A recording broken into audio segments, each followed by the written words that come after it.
this video, I'm going to be talking about everything concerning control engineering principle from beginning to the end. Yes. Okay. It's going to be a long video. So let's start with control system. What is a control system? So a control system, okay, let me use white.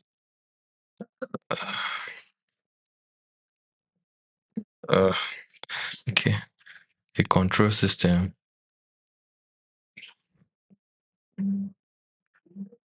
is a system that consists of um of subsystems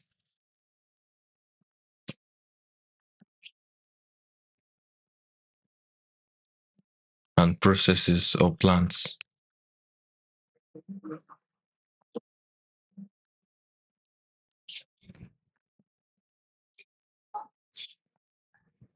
assembled for the purpose of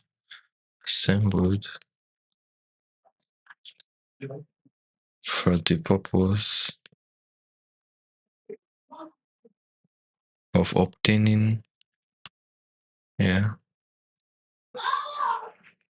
desired output with desired performance, sorry.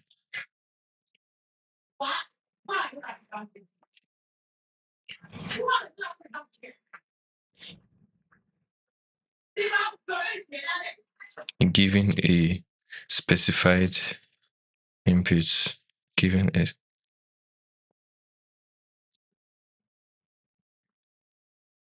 so the definition is very easy to learn. You just have to know that it consists of subsystems and processes or plants.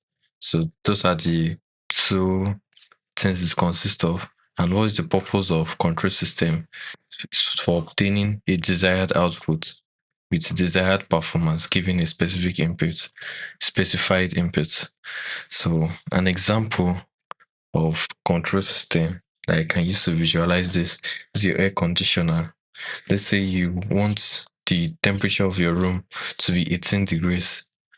So you set the temperature on your remote control to be 18 degrees. That's your specified input. Coming. Yeah, that's your specified input. So to obtain a desired output, your desired output is for the temperature of your room to be 18 degrees and desired performance, that's the same thing. So the block diagram, the description of it, let me draw it. Control system. Sorry.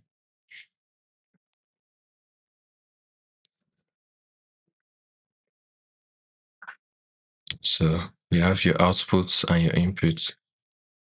So yes, this is your input stimulus.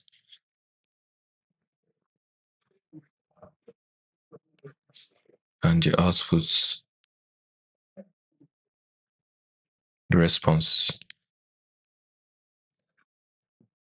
So this is your desired response.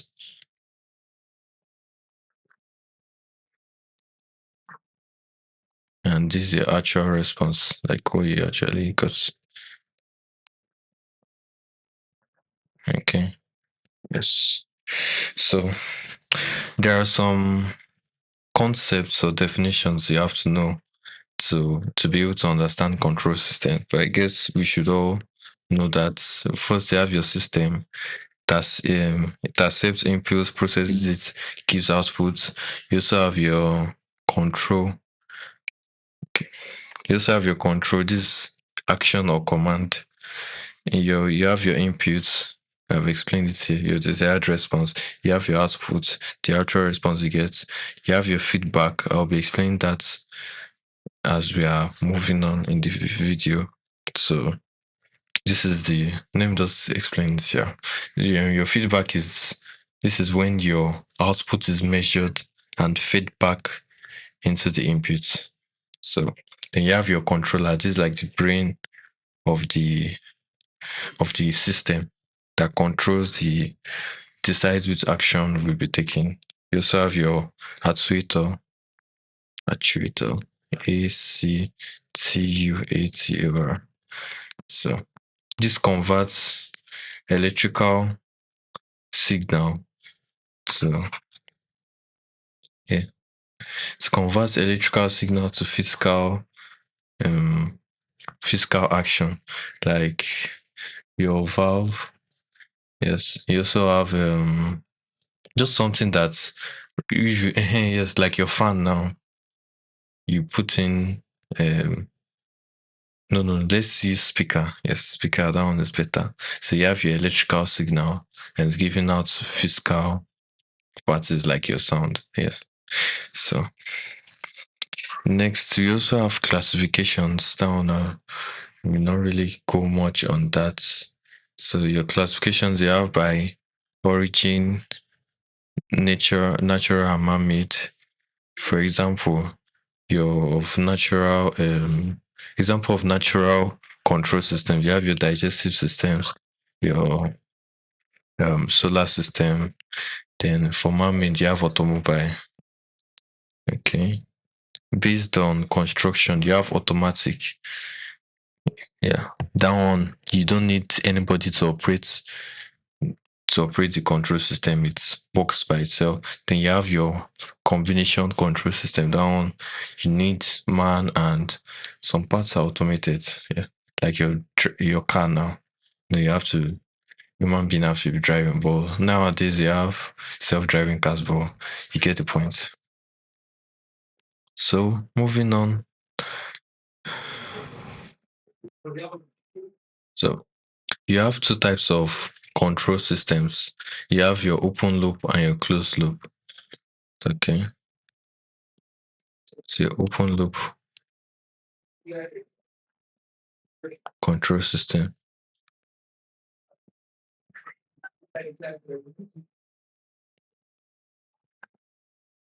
Okay. I have to cancel that. So the control action of an open loop depends only on the input signal. Let me write it. Control action depends only on input signal and does not depend on output response. Does not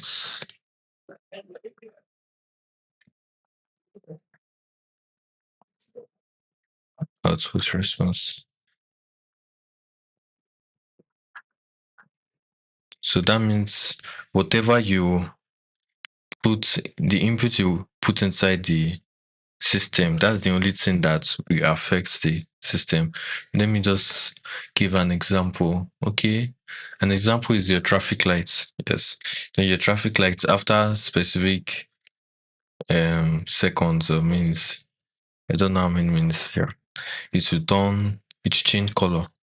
So that one there's no feedback of whether the traffic is light or whether the road is blocked or something, sure. So you all get that. Okay, another example. Let me use another example. You have your washing machine. So your washing machine does not care if your white is still stained or not. It's going to stop working once the timer you set is done. So let me draw the block diagram. So like from definition, it consists of subsystems and processes. Yes. So you have your controller. That's the brain of your control system. Then it moves to your plants. Then this is your actuating signal.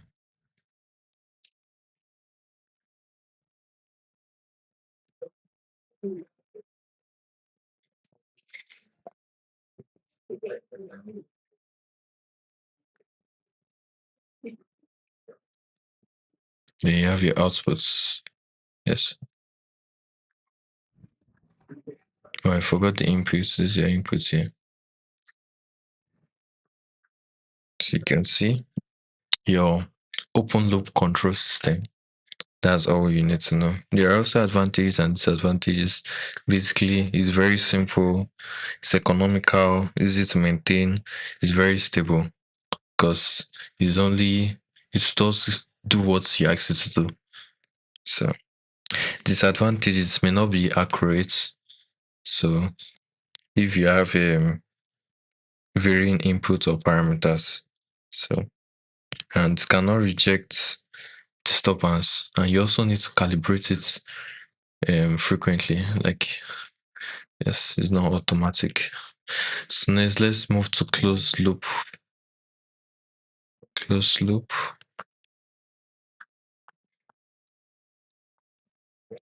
control system.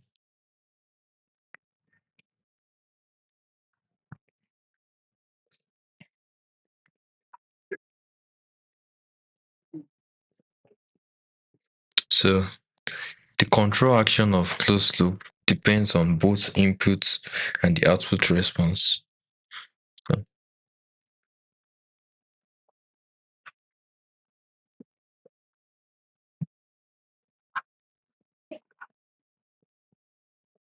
on both, sorry, where's the eraser?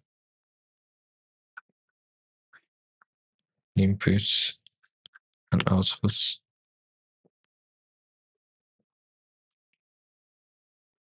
response through the feedback. Yeah. So unlike your open loop, this one depends on both your input and your output response. So which example can I use?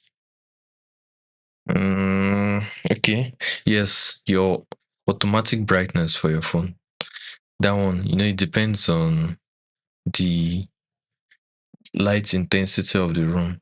That's why I see sometimes when you move to a very bright area, your screen brightness increases. And when you're in a dark room, to turn it down. So, but sometimes it can be very annoying, but yes. So let me draw the block diagram. So it's going to be similar to this. Let me just copy this.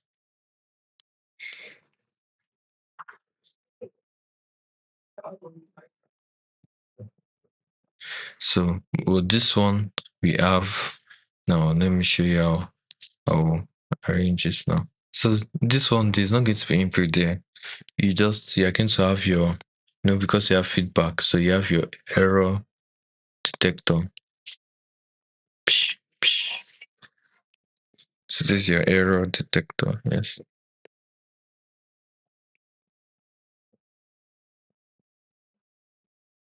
This is your inputs. Then you have your feedback. So feedback elements.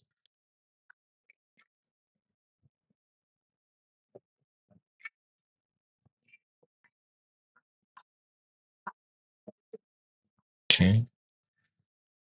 Then it's feedback. So this is your error signal. Error signal. So after you get your inputs, once your inputs move to your controller, then to plan to your outputs. Whatever you get in your outputs, there will not be a sensor that will measure the outputs. Then depending on that, no, then the value of that value that your sensor have gotten will be fed back into the system.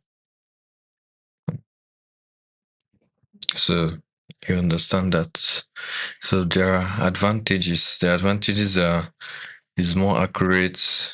It can handle varying input or parameters because of this feedback. It has high bandwidth operation and no frequent calibration needed. So opposite of your open loop. And the disadvantages, you can guess, the design is complex, it's more expensive, the maintenance, that one is complicated. So yeah. Now let's compare your open loop to your closed loop. This one I'll make it very brief. because it's something you can easily grab.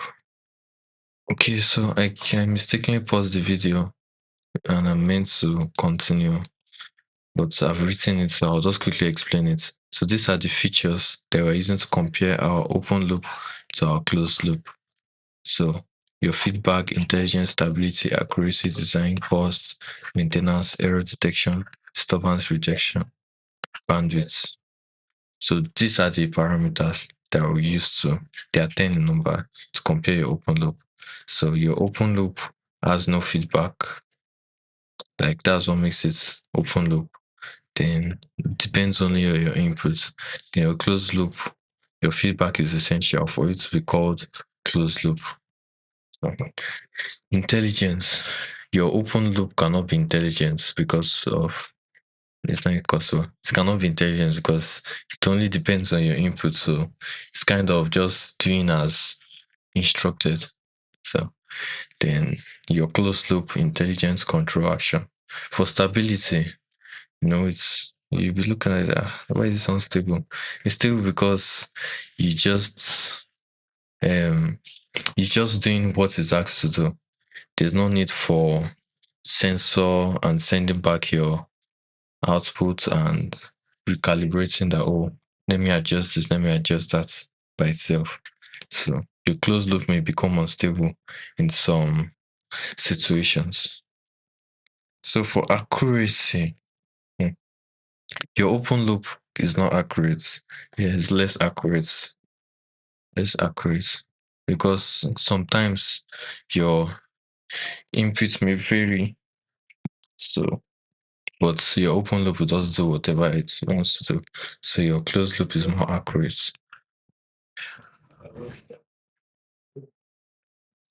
Key for design for your open loop is simple. So because you don't need to stress much, just inputs, control, and no need for feedback. Simple. Complex. Your closed loop is complex. Not the one is called. Okay. Your costs. This one is economical. Your cost is for your closed loop is expensive because something that is complex to design, you need more things to make it. For maintenance too, that one you guessed right. This maintenance is easy. It's very easy to maintain. This one. Why for your closed loop is complicated. You have to, you have sensors to put in mind. Then your error detection. This one has no error detection. It's just whatever happens. So this is something. So there's no error detection, not present. So it's present for this one, for closed loop. And disturbance rejection. There's no disturbance rejection. This one is poor because there's no feedback to tell if the input has changed or not, or if your output is your desired output. So let me just rush through this. So this one's excellent. And bandwidth, this one is small, large.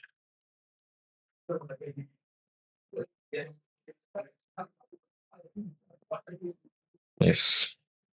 So now let's move to mathematical modeling. If you don't know what it is, mathematical modeling is representing like a physical system with maths language. Yes. So that's differential equation. So let's solve an example on that. But let me write it down. Example. Let me take you to when I've written it. Save your time. Okay. Hey. This is the example. It says consider a simple RL circuit. Yeah, consider a simple RL circuit where the input is the source voltage V of t and the output is the current I of t. That's it. So this is your input.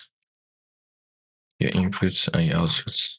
So we have to find the ODE, ordinary differential equation, mathematical modeling to represent this system. So first step is to apply your physical law. In this case, let's use KVL. Yes, Kirchhoff voltage law. So your V of t is equals to VR plus VL. So if you don't know what KVL is sum of voltage in a loop is equals to 0. So you have positive, positive, positive here, negative, negative. So if you find it to be V of t minus VR minus VL, minus VL is equals to 0.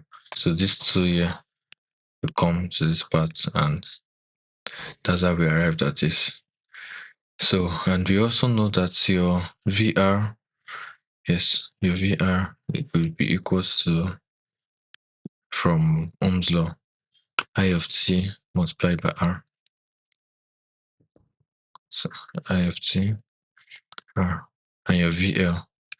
So the voltage across your inductor L will be L multiplied by di t dt. So now let's substitute whatever we have here inside. So V t equals to, what's your VR? I t R plus, what's the VL? L di t dt. So yes. Now let's just rearrange it so that it look nice. Yeah. According to their increasing power.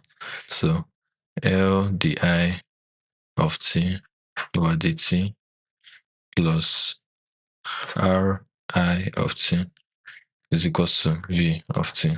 So like this, you have gotten your first order linear ODE for the model RL circuit. Yes. So example 2. Let's write down the example. Coming. Let me jump to when I've written it. Okay. So you have another example. Consider a simple series RC circuit where the input is the source voltage V in and the output is capacitor voltage V out. This is your input, the output. So an RC circuit. So the first step is to apply your physical law. But in this case, we are going to be, since we have nodes here, we're going to be using KCL, Kirchhoff current law. So that states that voltage flowing into the current flowing through a node is equal to the current flowing out. So that means this is equal to this plus this. So now let's write the KVL of this. So it will be V in minus V out over R will be equals to V out. Okay, no, sorry. The current out will be your capacitor current. Yes. So the capacitor current will be C differentiation of your V out over dt. Don't forget of T. Yeah. So this one to of T of T. So now then you now rearrange it, cross multiply. You have RC the V out of T over dt is equals to V in of T minus V out. Work normally, teacher. So now bringing this V out to the other side, you have RC the V out of T over dt plus V out of T equals to V in of T. So you're done. Very simple. Yeah, let's solve another example. Okay, so we have an example here. Consider a series RL circuit where the input no, where the input is the source voltage VT and the output is the voltage across the capacitor across the capacitor VC of two. So this is your circuit here. So let's use KVL, Kirchhoff voltage law, to analyze it. So using KVL, VC will be equals to VR plus VL plus VC. So just like I explained for the last example, you know how I got this. So what's your VR? Your VR is I of t. I of t r VL is equals to L di of t dt. And your VC is equals to 1 over C integral of over I of t dt. So the reason is like this is because of let me draw it. It's because I of t is equals to C dvc over dt. So if you integrate both sides, you're going to arrive at integral divide both sides by C. So that's how we arrive at this. So from here, then we are trying to get the output and input.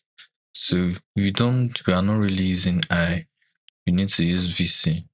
They said the output is the capacitor, is the voltage across the capacitor. So we need VC. So what we are going to do is let's differentiate both sides here. So differentiating both sides, you have the VC over dt will be equals to 1 over C. If you differentiate it, cancel your integration, that'll be I of t.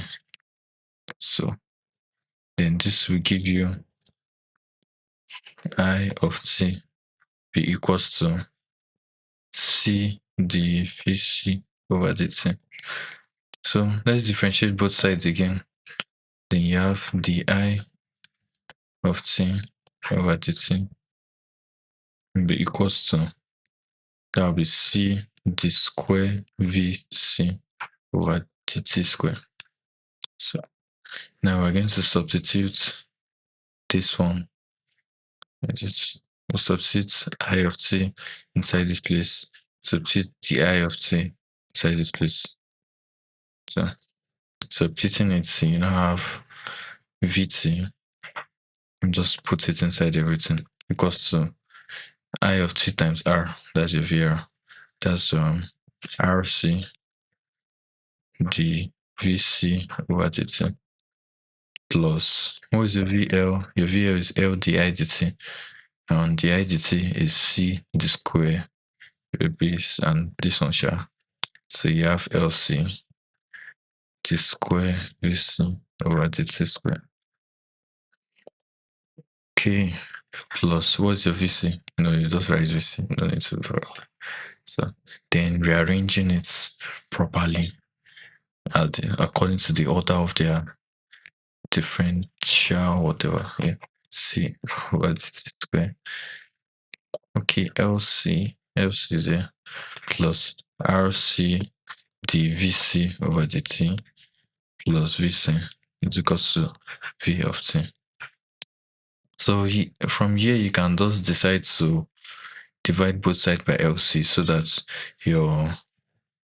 the constant here, is going to be 1. So if you do that, you have the square VC over dt square plus RC over LC, that's R over L, the VC over dt plus 1 over LC VC equals to 1 over LC V of t. So like this, we have gotten the ODE for RLC circuits. So next, let's talk about transfer function model. Yeah, transfer function.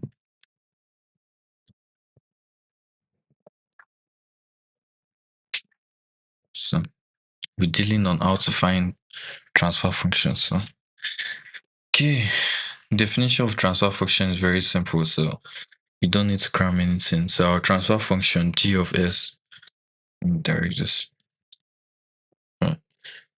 G of s be equals to the Laplace transform of your output over the Laplace transform of your input. So it's very, very simple. That's the definition. So let's solve an example so that we can see what, so that we can visualize it. Okay, so this example says find the transfer function of the RLC. It's meant to be RLC. RLC circuit below. Take the Laplace transform of the differential equation, assuming zero initial condition. Now, so this is your circuit here. After doing your, you can use KCL, you can use KVL, you can use voltage divider, but this is your ODE for the RLC circuit. So it said we should find the the transfer function. So we are going to be using Laplace. So we know that in Laplace transform, if you have something like the square VC of t over dt, we are going to write it as s square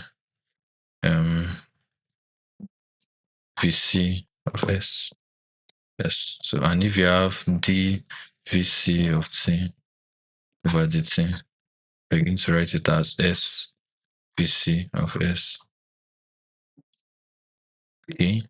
And if you have VC of t, you write it as VS, VC of s. So in case I did not explain it in the future, like further in this video, so this is it. So now let's write it. Okay. So now this one will change to LC S square V C S plus RC S VC of S plus VC of S equals to, this one will be VI of S. Yeah. So now that you have transformed it, you now move your transfer function. Let's get done with it. Transfer function g of s is equals to your output over your input. Your output is your capacitor voltage v of s over your input vi of s. So from here, you divide both sides by, okay, first we are going to factor out what is here. So let me move this down. So let's factor out what is here. So vc of s be from brackets LC S square plus RCS plus 1 equals to VIS. Okay, yes.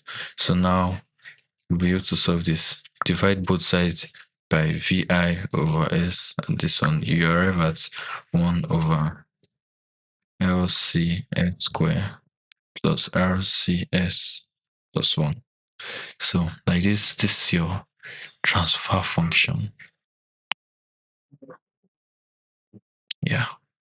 So let's quickly find for RC circuits. So let's solve another example. Okay.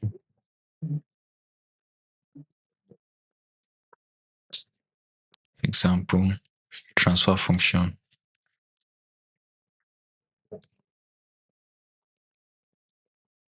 of RC circuits.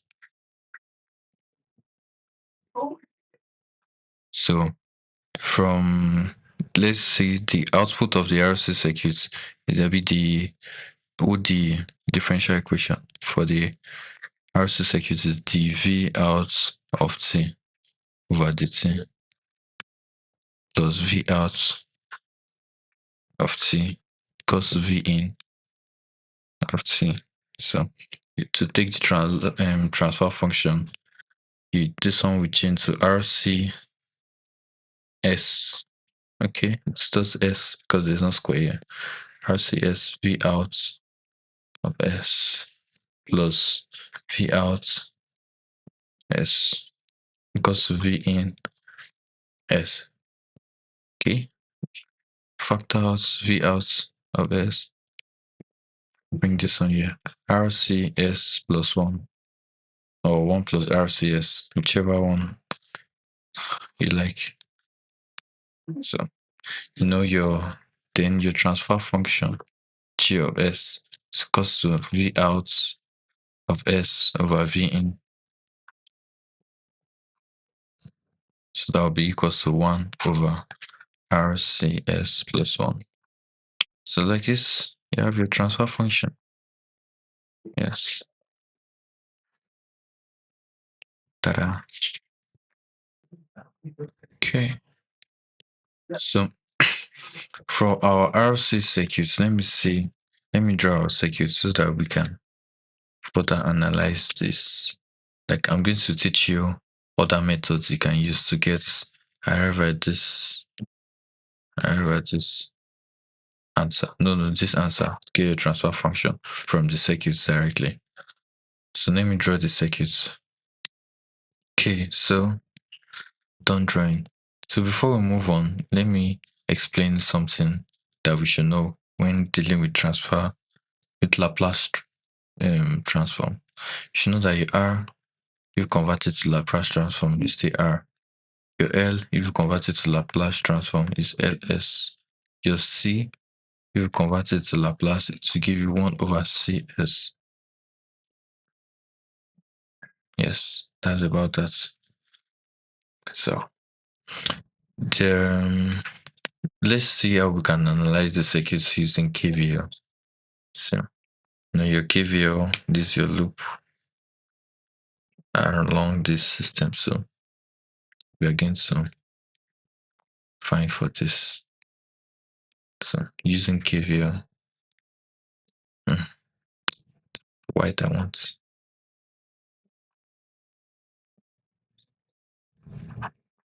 So, using KVL, your V in will be equals to V in of S, be equals to VR of S plus VC of S. Okay, so your VR of S is equals to IS. You know this, your current is flowing through here, R, like I explained earlier. Your VC of S will be equals to IS multiplied by your capacitor, V equals to IR. I multiplied by your capacitor Vs. So substituting it, you have V in of S equals to IS R plus IS 1 over CS. So from here, your IS is subject of formula. Make IS subject of formula.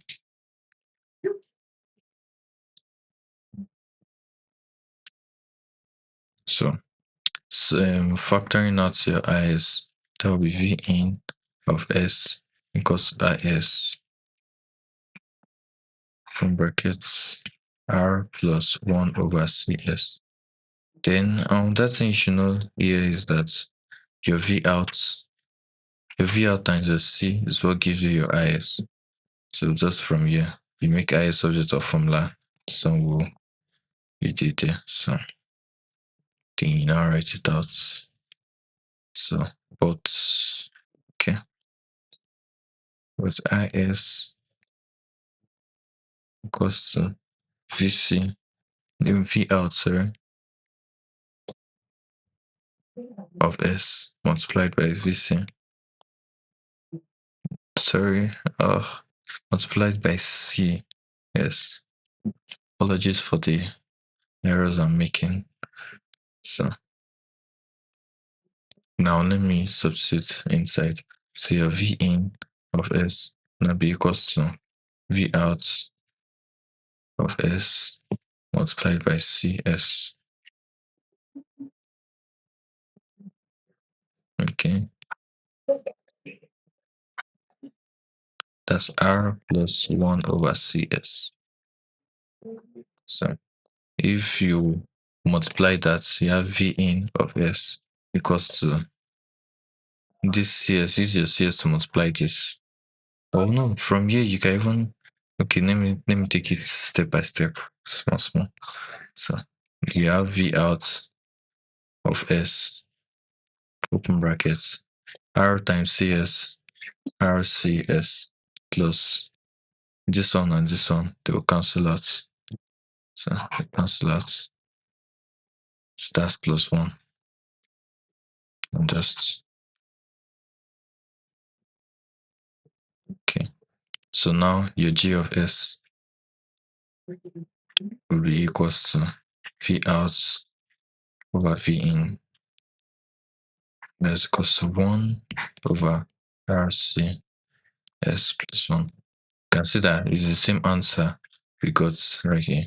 So now let me teach you how you can use key voltage divider. So because I've explained using KCL that time when we were talking about how we can use how to get the ODE. So using KCL, using voltage divider, I actually prefer this method because it deals with it's kind of direct.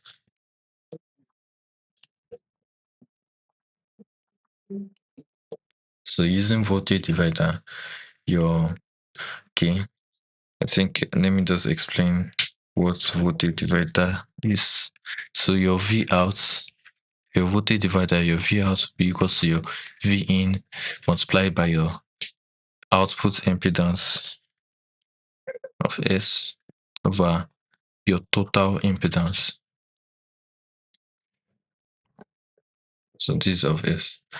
So to know your output impedance is this thing here, the impedance here. Yeah, the element here. So for your total impedance will be this one and this one. Yeah.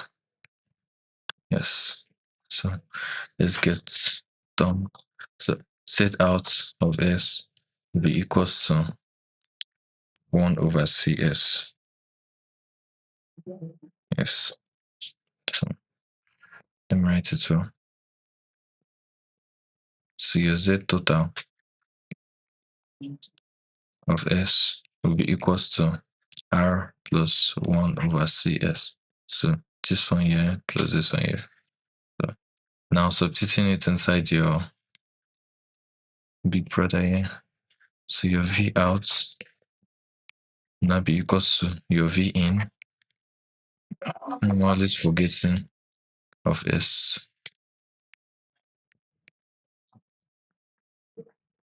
multiplied by what's the Z out? 1 over CS. What's the Z total? R plus 1 over CS.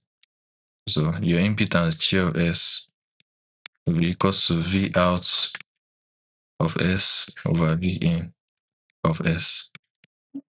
So what's you're going to divide both sides by V in. Okay, yes. So from here, now look at it. To make your equation look nicer, just multiply up and down by CS. By CS. So this one we cancel this one. Right, that's sure. Yeah, this one we cancel it out. Then this one we cancel this one out. Then your CS multiply your R. So at the end of the day, you end up with 1 over R plus 1 over CS. So you can see it's the same thing. Oh, sorry. So your CS multiply your R. That's RCS. Yeah, people make mistakes. So RCS plus one, RCS plus one. You can see it's the same thing. So let's look at another circuit. Which circuit should we look at? RL circuits.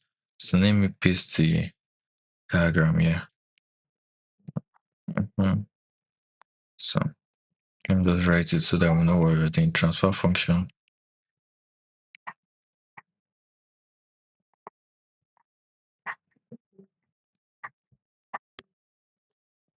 of RL circuits. So let's use voltage divider because that's kind of method I love using voltage divider. Okay, so you know your voltage divider, your V out of T of S, sorry. You know you are dealing with Laplace because of V in of S by your Z total, Z outputs of S over your Z total of S multiplied. Yes. So your Z total, your Z out, sorry, your Z out of S be equals to this one. So this is Z out, and this is your Z total. This one plus this one. So Z total is LS. Your Z out is LS. Your Z total is R plus LS.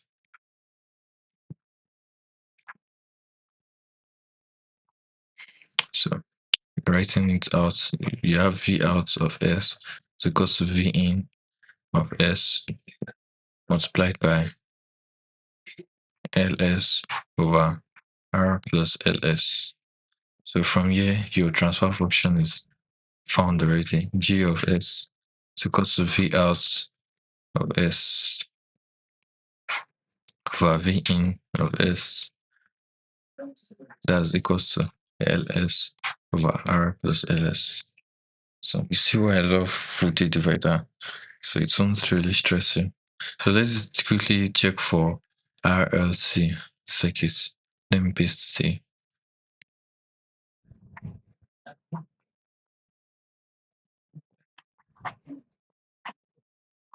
of RL circuits.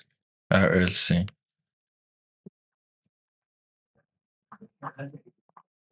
So let me paste the diagram. Yeah. So using voltage divider.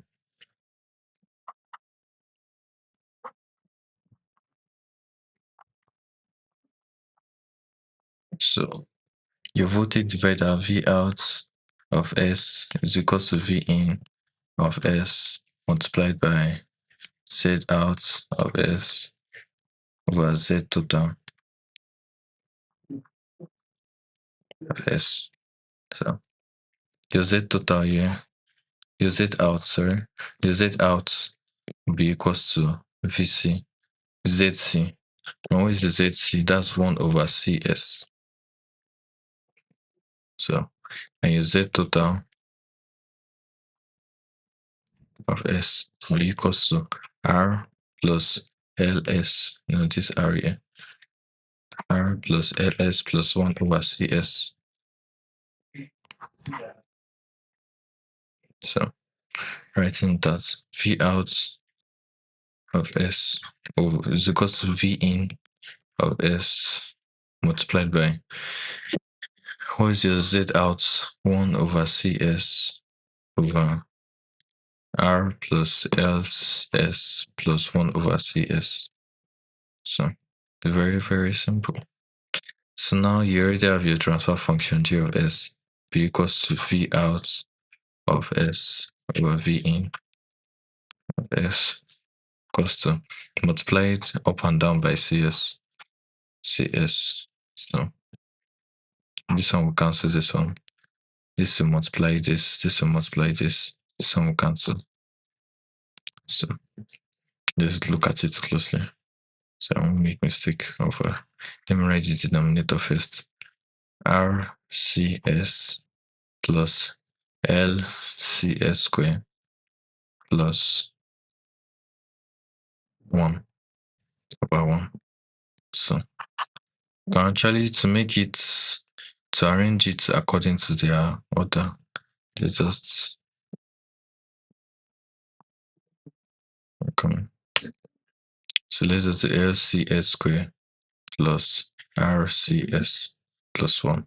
So now you have your transfer function for RLC circuits. So like this, with all this knowledge, you should be able to find transfer function of any circuits in S domain. So now we're going to be moving to mechanical systems. So before we have been talking about we have been solving for electrical systems. So now we're going to be dealing with mechanical systems. So, okay, let me write out our first problem. I'm going to explain it using a problem. So you have a problem here on car suspension. Say model a car suspension system where m is the mass of car body. Your k is the suspension spring stiffness. Okay, before we move on, let us draw it. Yes, let's draw it out so that we can visualize what we are calculating.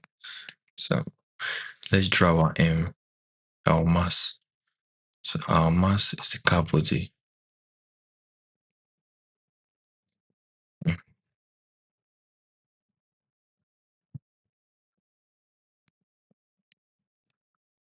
I'm not doing straight line again, Jerry. So this is your m. Then you have your y of t. Okay, no, let me YK is your suspension spring stiffness. So you have your suspension here.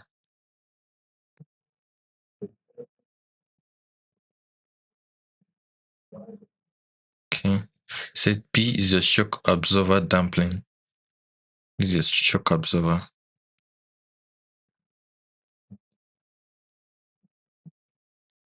Okay. Your R of T is your road profile input.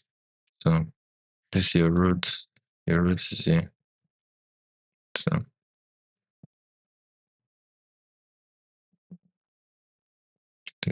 this is your road, sure. So RT.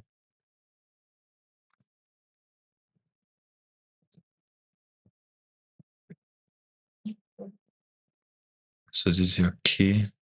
So M, this is your P. And your white is your car body displacement output. So this is the displacement YT. So now say derive the differential equation using Newton's second law. We know that our Newton's second law summation F is equal to ma. So we're going to analyze all the forces acting on it, then equate it to your ma. So I know the forces acting on it will be against the body, so it's going to be minus. So in that case, let me just write it out. So we have your mass of body, Fm, the force of your body. Then you have your suspension spring stiffness, minus Fk. Minus, what is your P? Shock absorber damping. That's minus Fb. Minus Fb. So now let's get what each forces are. So Fm is the force of your damper. No, sorry. Your inertial force. So inertial is the force to resist motion. So because an object still in motion remains in the same speed and same direction, moving it, except acted upon by an external force. So your Fm is equals to ma equals to your m times your acceleration in derivative, that will be d square yt, because you are dealing with this yt here over dt. So what is your fk? Your fk is your spring force, your suspension spring. This is your spring force, your fk. So your fk will be k multiplied by the distance, change in distance, that is your xt. So what's your change in distance? Your k, open brackets, y of t minus r of t. Yes. So now your fb, that's your damper force, shock absorber damping, your damper force fb. That will be b multiplied by the differential of the distance, bxt. That's good to b multiplied by the y of t minus r of t over dt. So to make life easier, you can just, okay, this one is already okay. For this one, you can make it cos to b y prime of t minus I prime of t. So it's it's still the same thing. And this one, you can equate it to m y prime prime of t. So, but let me just do it like that. So now substituting the forces inside this brother here. So your fm, that's m multiplied by y prime of t, y prime prime, because it's the t square, yes, equals to minus, what is your fk? Your fk minus k y of t minus r of t minus, what is your b? fb. Your fb is b y prime of t minus r prime of t. So now open your brackets, m y prime prime of t equals to, use this one to open your brackets, minus k y t. Why is my neighbor disturbing? Plus k r of t minus b y prime of t. Minus as minus plus b r prime of t. So from here, we now bring all the guys that have y to the left, and the guys with r will still remain where they are. So that will be m y prime prime. Which guy has y? Okay, plus b y prime of t. I forgot of t of this, bro. Okay, plus k y of t equals to k r c plus b. I need to write it according to the order. B r prime t plus k r t. So from here, what are we going to do? What are we going to do? Let me think deep. Okay, I think we are done. Yes. So like this, we have derived the differential equation using Newton's second law. F equals to ma. So now we have done question 1. So now said find the transfer function. So to make it easier, we're going to be find the transfer function in using S domain, like in S domain using Laplace transform. So that means to convert this your y prime prime of t to, let me just explain this. Y prime prime of t becomes s square y of t of s, yes, and so on and so forth. So this one becomes m s square y s plus b s y s plus k ys equals to b s r s plus k r s. So from here, you factor out your ys. So ys will come out. That will be ms squared plus bs plus k equals to bs. You factor out your rs in this place here. Rs bs plus k. Okay. So from here, your transfer function is output over input. What's your output? Guess. Okay, yes, this is ys. You're correct. That's good of you. Output over inputs. Just so that's y of s over. Hope this is recording. Okay, it's recording. R of s equals to. So dividing it, you have bs minus k everything over ms squared plus bs plus k. Don't mind my k. Well, those know that is k. Now you're done with question number 2. So number 3 is said explain the physical role of each parameter. So for this one, I'll need to paste the diagram. This thing so that I can explain this.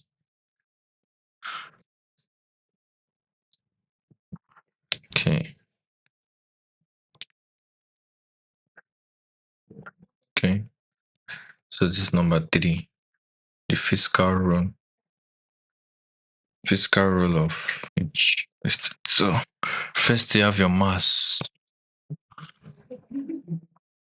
So your mass obeys Newton's second law that states that the acceleration of an object, your A, is directly proportional. How do you put it directly? Okay. Directly proportional to the net force acting on it. That's F. And inversely proportional to its mass by M. So your mass provides the inertial force for the vehicle. So it resists change. So then B, you have your spring. Yes, your spring K.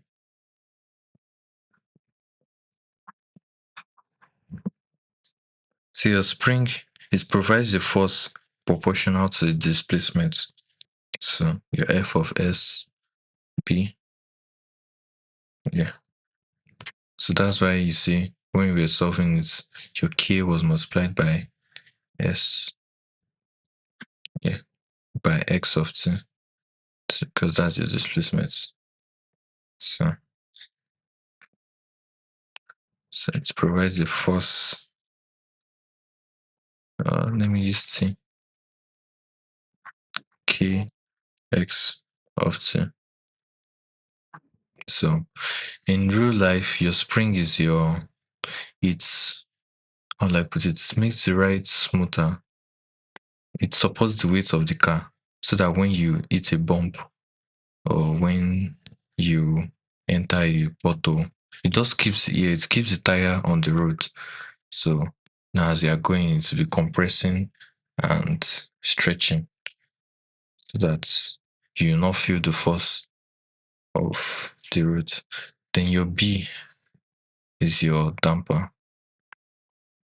That's your damper. So in time domain, it's the force proportional to the velocity. That's F of T. For your damper is proportional to the velocity. That's why we multiplied it by the X of T over dt. So you should take note of this. For this one, is F of T is equals to M A. And your A is the square x of t over dt. So your damper, it's like it prevents the car from bouncing, like boom, boom, boom, to now soften it. So it's made up of how would I explain it? That's like fluid that converts the mechanical motion to it, so that it's not just keep bouncing up and down. Now let's solve another example. Model robotic arm joints where G is your moment of inertia. Okay, so just like we did for the previous question, let's try and draw it. You have to pardon my artistic skill. I'm really good with drawing.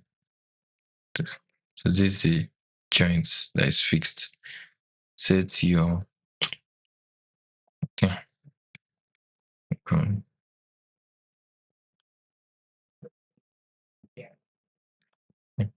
This will be your spring.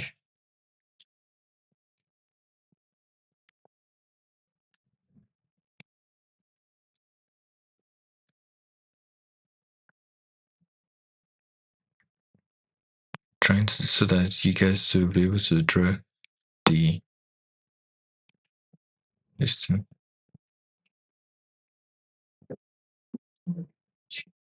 So you have your BR here.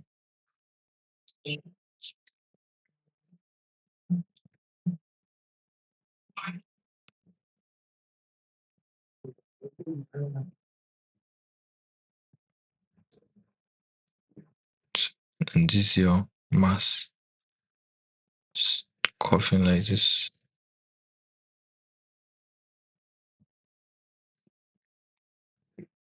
Mhm.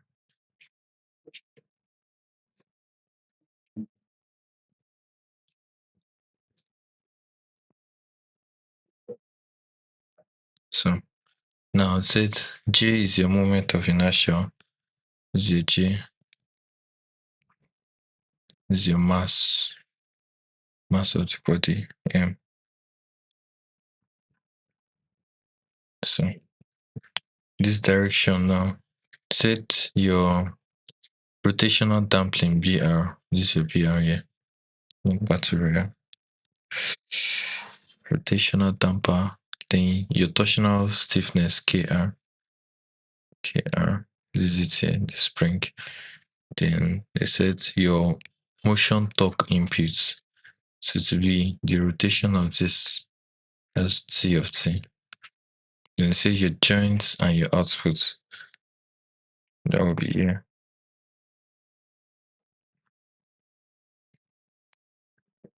Yes. So say derive the differential equation using rotational dynamics. Find the transfer function. Compare with problem one. So let's start with number one. So derive the differential equation using rotational dynamics.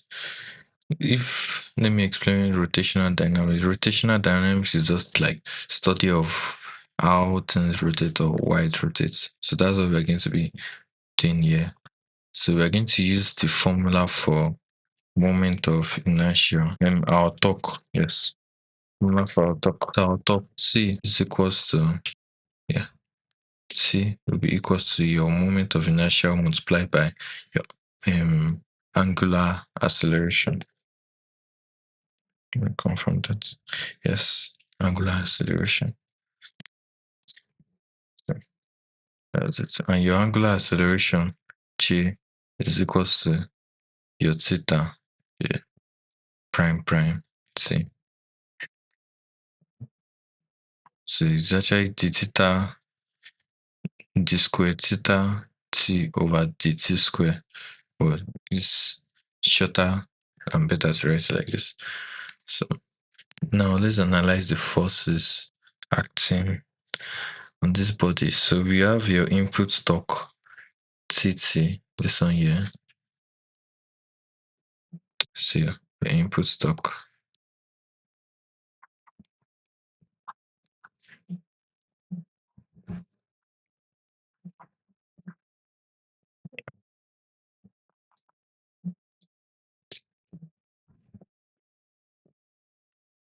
Then you have your damper torque.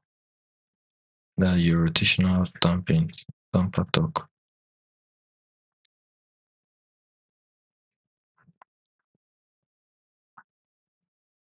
That is TBR. You can just leave it as TB. TB equals to BR. No, this we are using only B. That's theta C. Theta prime C. So then our torsional stiffness, that will be spring torque. Spring torque.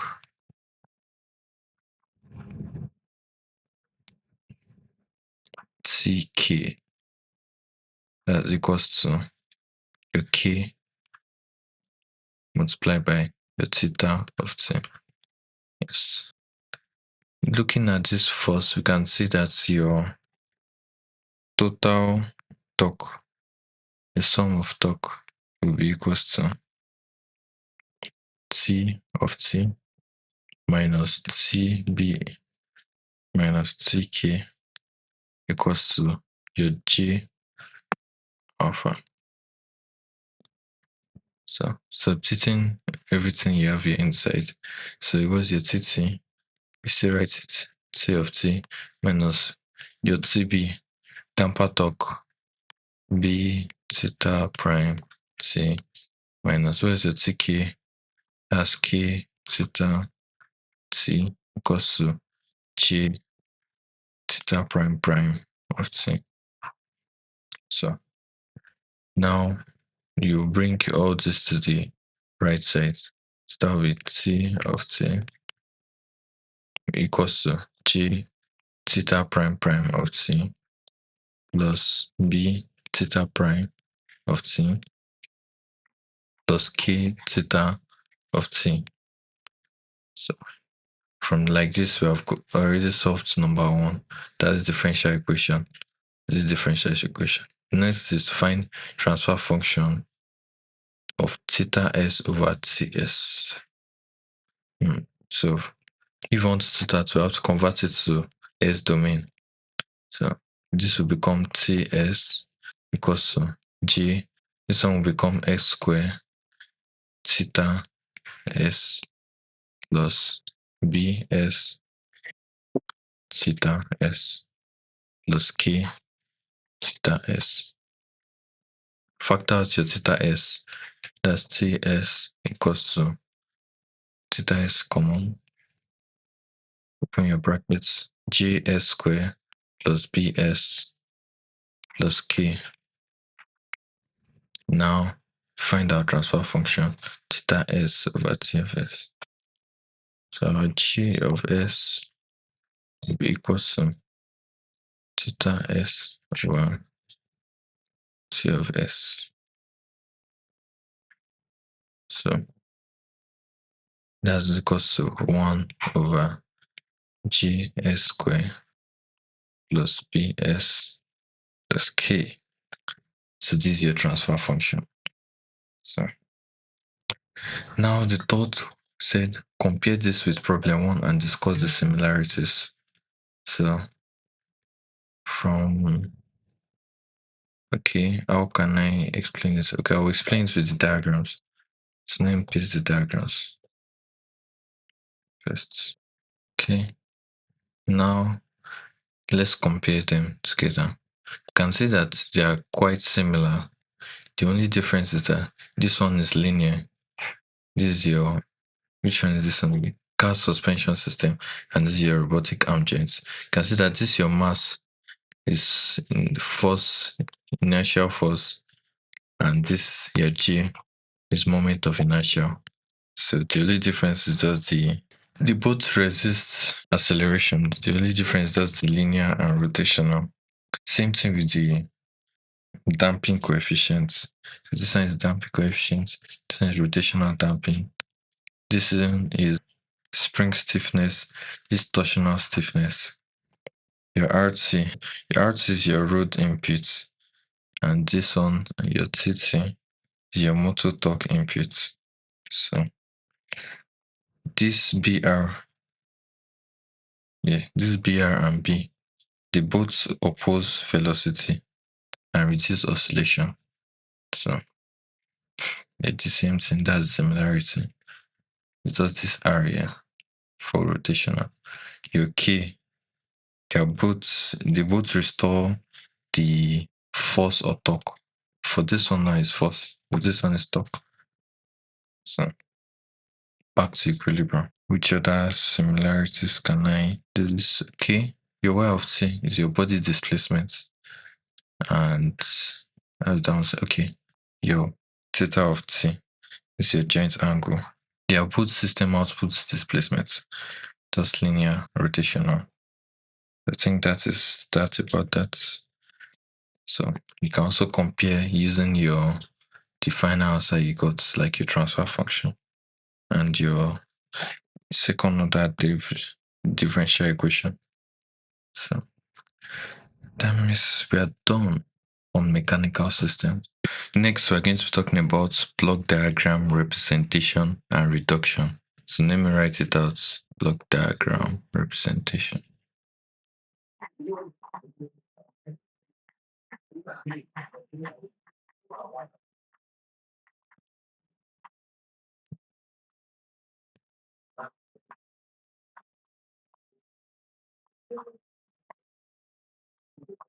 And reduction. So this, I'm going to define it now.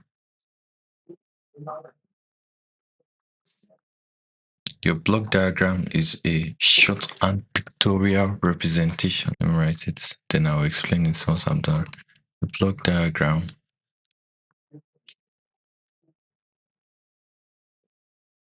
a diagram is a shorthand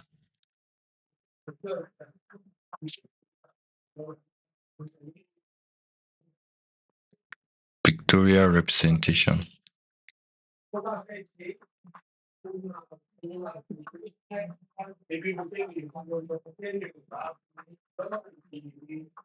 of the cause and effects of the cause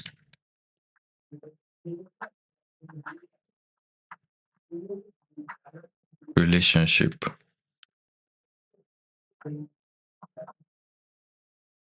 between the input and the output of a system.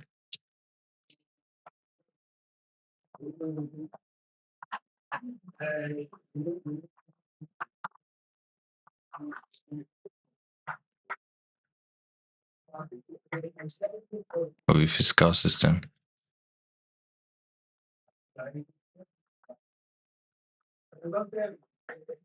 So I've used it in some examples, like when I was explaining open loop and closed loop, when I did a controller, your plant.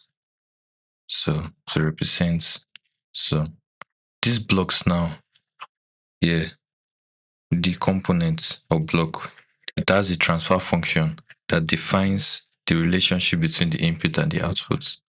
So each component, I'm going to draw a block diagram for us, so we're going to visualize this. So let me erase this. So each component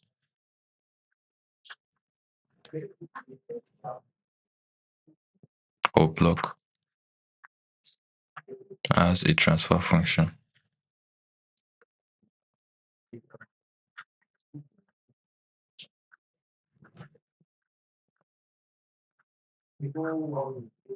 that defines the relationship between its inputs and its outputs.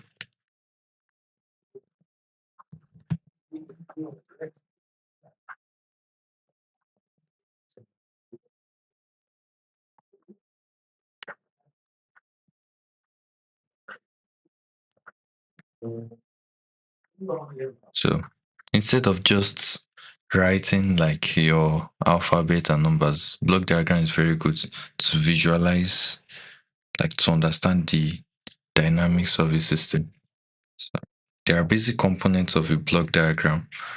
So the first one is block. Let me quickly write it. Basic components.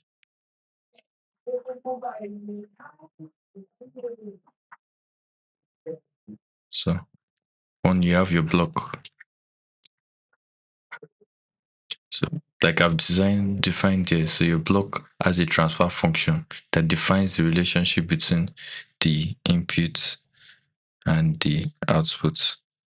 So the output of a block is the product of its inputs and the transfer function. So let me draw a block diagram for us so that you can see. Let's say you have G1 transfer function. The input here is U of S. Then this side here is A of S. Then you now have G2 of S here. Then your final is X of S. So this your X of S is a product of, let me come. This your X of S here is a product of A of S and G of S. And your A of S is the product of G1 of S and G of S. Let me write it down so that we can. So X of S, your X is A times G2. So, and your A is U times G1.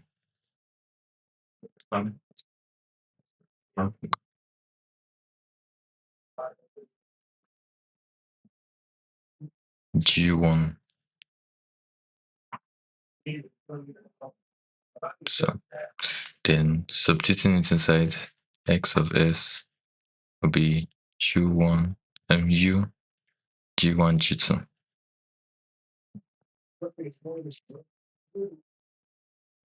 So that's your outputs. So next you have summing points. So from the name, this is where you perform like quadruple sum of two or more signals. So summing points.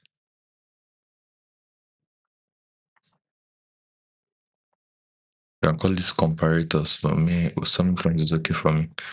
So let me draw a summing point. So you have arrow here, arrow. So this is positive, negative. You have R, S here, I, S here.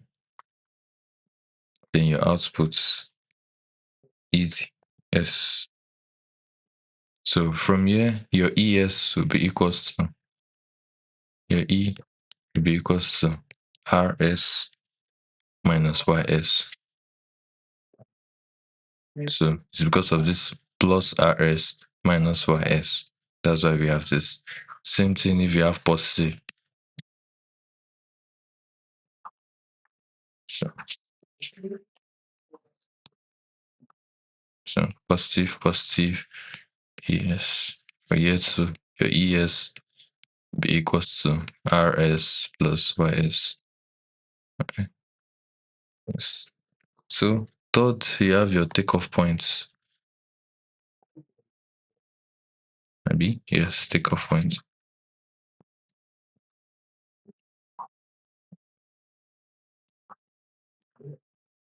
So this is like your junction.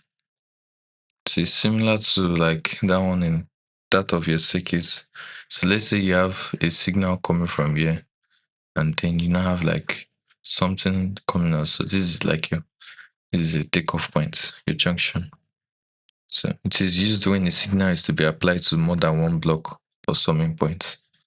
So number 4, you have arrows. These arrows are used to represent the direction of the signal flow. So for example, do I need to draw it? Let me just draw it. So you have G1 here. So the arrow is flowing here. Then you have G2.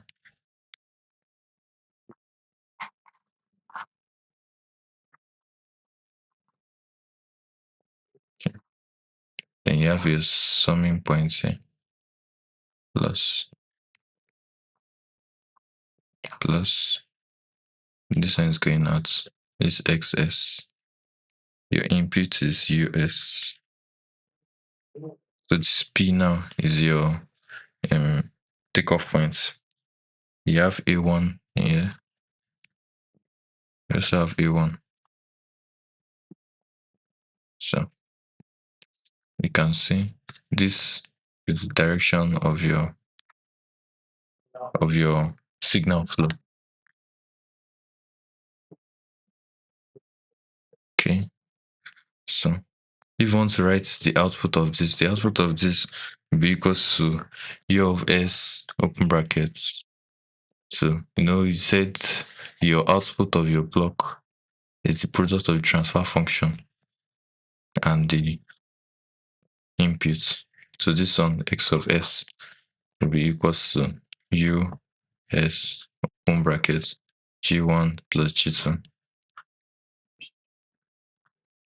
Okay. So now the last component of block diagram, that's feedback. This kind of very important because we're going to use it a lot, if not all the time. So your feedback is a fundamental component where a portion of the output signal is returned to the input to modify the system behavior. So let me draw a feedback loop for us. So you have this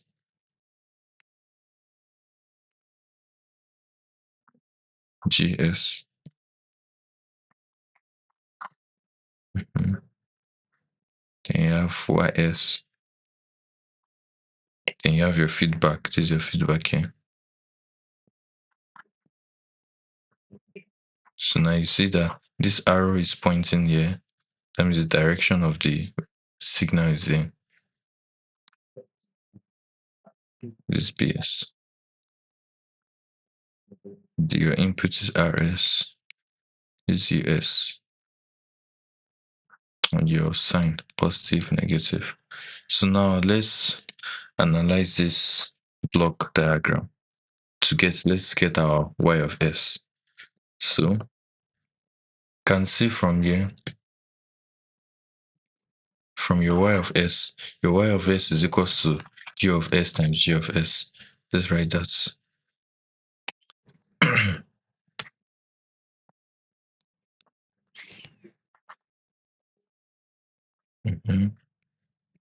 Then which other side again? Your G of S is equals to R of S minus B of S. Okay.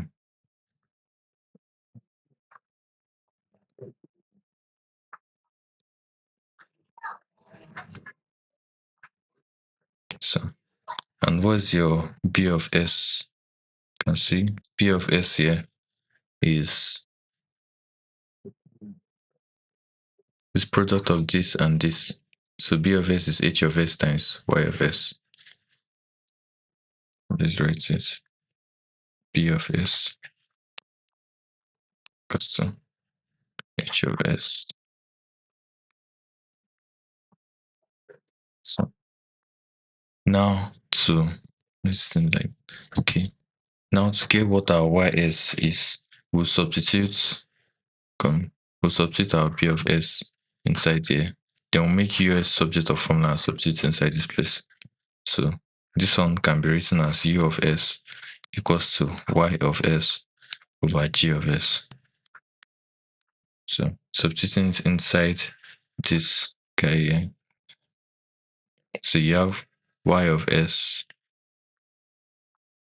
over G of S equals to, this is RS minus HY. So if from here cross multiply, you have YS equals to R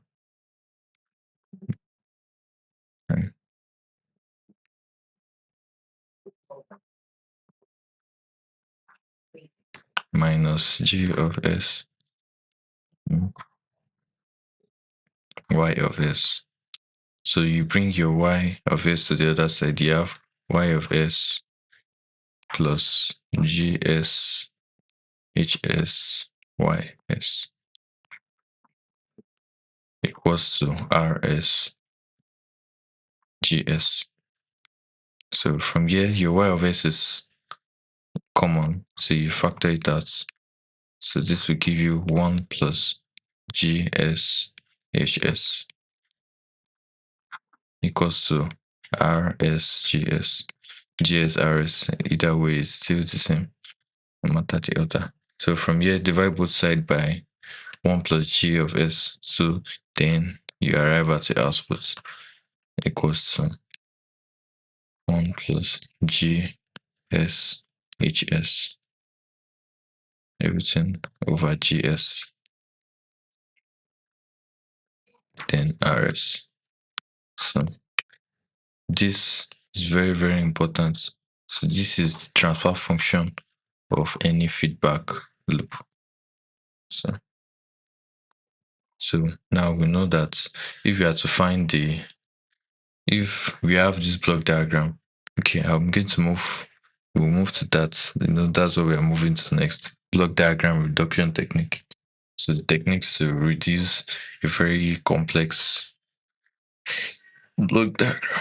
So we should know now that the output of any feedback is it's proportional to this g of s over 1 minus g of s times h of s. So the reason for the plus. So if this is minus, and if this is plus, this place here will be minus. So because this side is minus, that's why this side is positive. So you can actually know this to save time, so that when next you have a feedback in your block diagram, you won't need to be going through all this stress to be solving all this thing. So next, let's move to block diagram reduction techniques.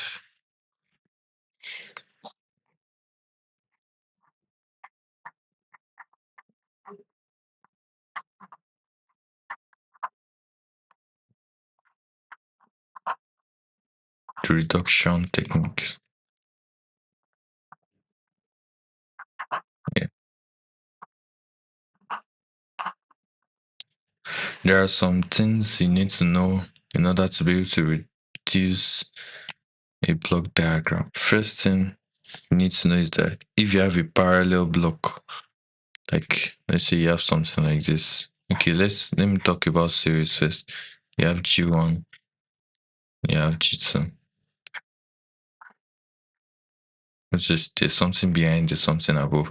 But if you want to reduce this together, this will multiply each other. So this one is the same thing as G1, G2. So they're the same thing. So and let's say you also have um, parallel connection of this G2. So this one is the same thing as G1 plus G2. So you can also write it as G1 plus G2.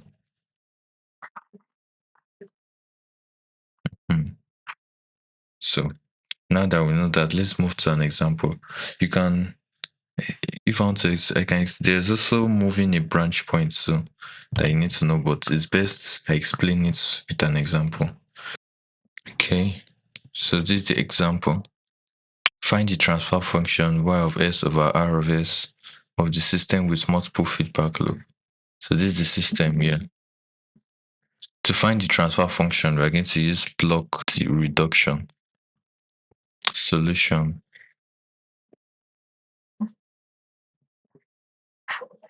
If we want to reduce this, what we are going to do is by moving our branch points. So we are going to move these branch points from here to this place so that we can work with all this alone. So if we move this side to this place, we know that this H1 will multiply G2. I'll have to draw it again. Okay, I'm going to draw it now to show you how it's going to look like. So I want us to see the way I'm going to be drawing. So we are moving this branch from here to this point here.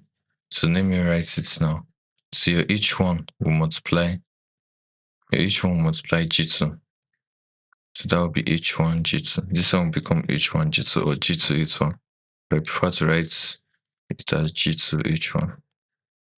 So this branch here will come here. Yes. Let me draw it properly. Okay.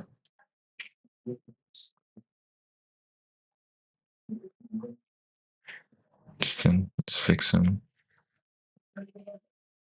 Okay. So now that we have gotten this, at the start of this block diagram reduction that I was explaining, said if you have it in series, yes, correct, you multiply. Then if you have it in parallel, you add it. So let me show you how we're going to do that. Now we're going to multiply this one together. So let's multiply it. So we're going to start by erasing this G2 and D3, right?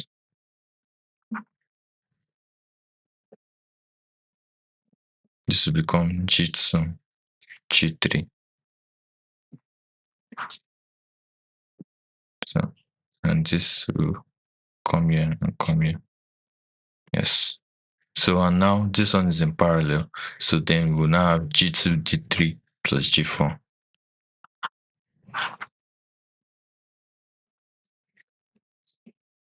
G2, G3 plus G4. Okay. So I've tried my best to draw it. So this is what you have.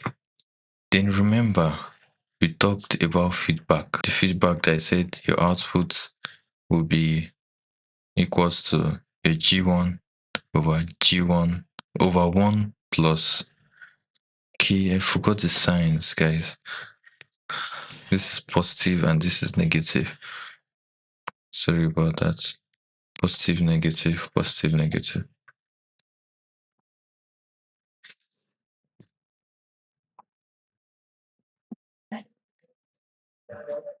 Okay, positive, negative, positive, negative. So your Y2,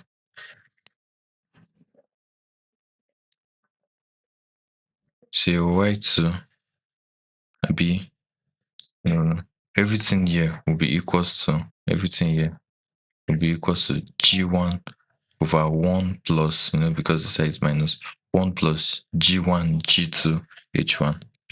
So that's how we're going to simplify that. So because we already know what we explained earlier, if you have forgotten, you can go back and watch it again.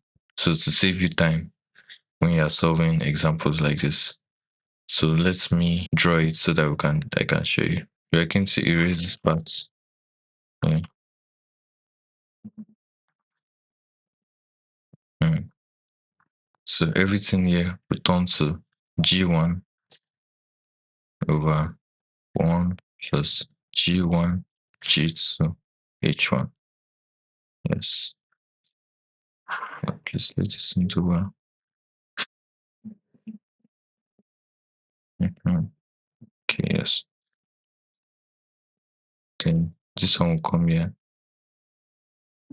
and this one will come here. So now also, we explained so that when it's in series, you multiply it. So save time from, let's just multiply it. So that's G1 over 1 plus G1, G2, H1 multiplied by G2, G3 plus G4. So remember, okay, these are R of S. Okay. So if you multiply it now, we will have G1, G2, G3. G1 will multiply your G4 plus G4, everything over 1 plus G1, G2, H1. So, so now you have gotten this part here, maybe the multiplication. Okay, I forgot the G1 here. This is G1.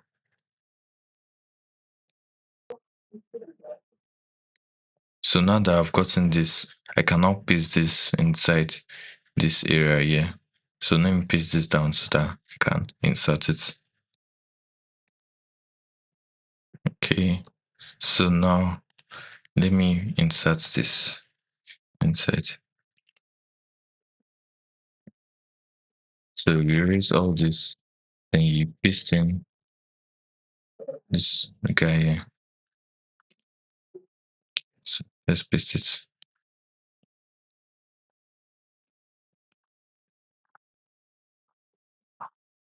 So now you're not done yet, so now you have reduced it to the lowest it can possibly be.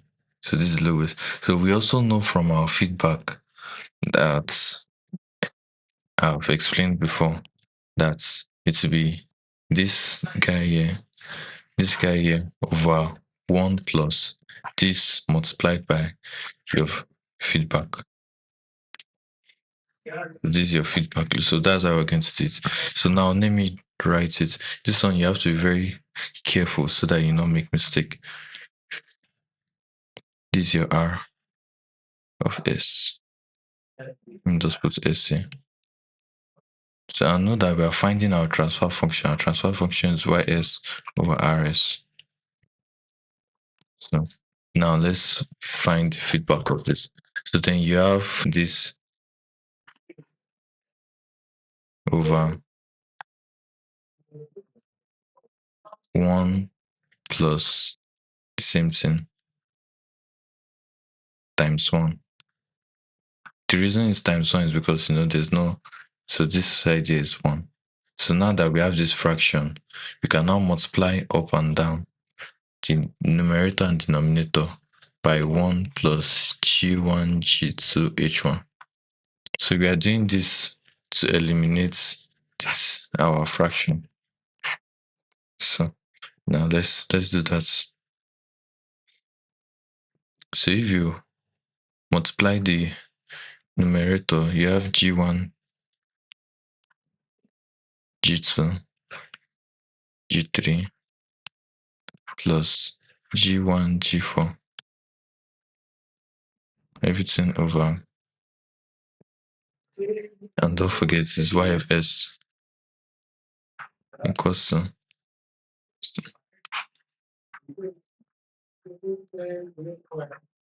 So I know that this one is multiplied by Rs. This one here. So now let's multiply it. So now your Y of S will be equals to. Let's bring our R of S to the other side. Then let's divide both sides by Rs. So over 1 times this, you get 1 plus G1, G2, H1.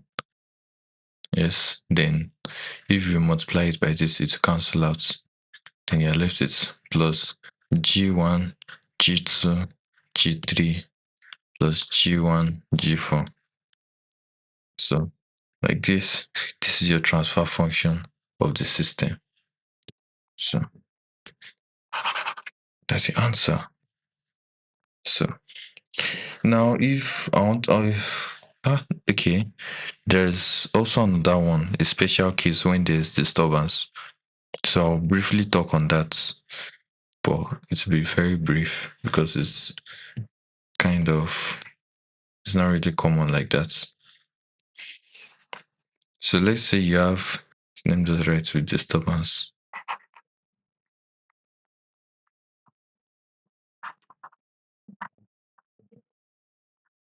Okay, so you have a signal, input signal, this guy here. You have Rs, then you have G1, then you have your summing points. This positive, negative, and this is your disturbance here, ds. minus G1. G2, sorry.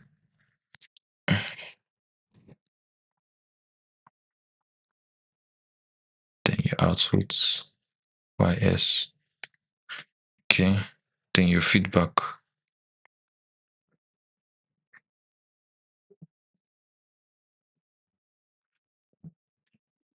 Is your feedback here. So now what you're going to do here is just to you're going to use principle of superposition. That means you solve for when your input is only R of S. That means you remove your D of S. So you not consider anything in this side. So you erase this part and you solve it normally as it is here. Then the next one, you remove this part. Yeah. Then you solve it as it is here. So let me quickly draw it for us to see.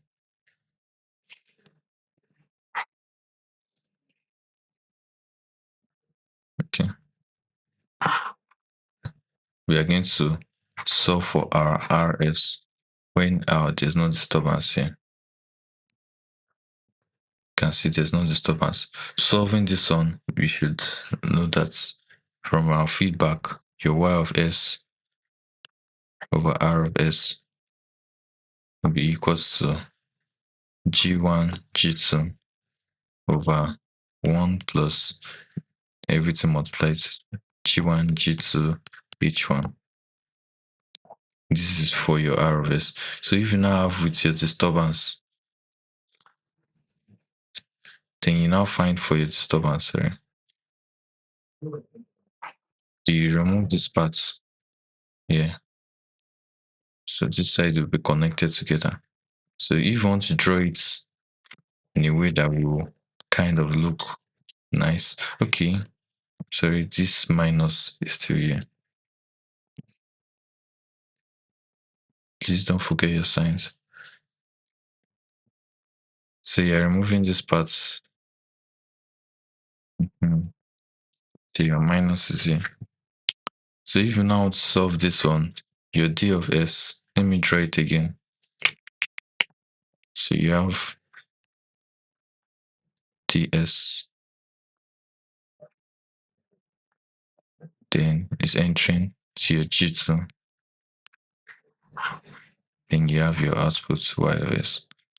So this one you can just, this one will become minus G1 H1. You can just put it here, minus G1 H1.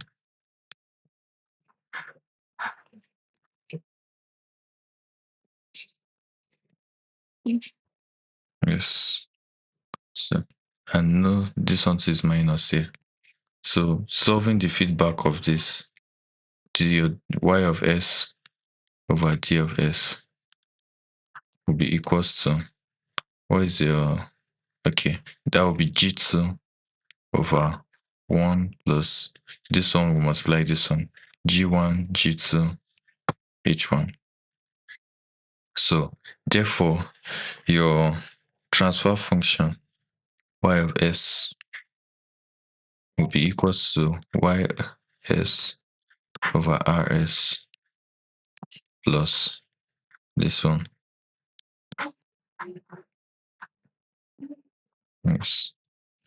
So if you want to write it, so that means your ys will be equals to this. Let's check through. Okay. G1, G2 over 1 plus G1, G2, H1. H1. So, okay. And for this one now, what we are going to be doing is, okay, let's just use only y of s. So this one, let's make this one y1. This is your r of s. Sorry if I've caused any confusion, but it's very easy. So this one will be y2. Just put d of s here. So your y of s will be equals to your y1 plus y2. I think this way is easier. Maybe it's the correct way and it's better to understand. So for your y1, you have g1, g2 over, that's g1, G2 over 1 plus G1 G2 H1 RS plus, where's your Y2?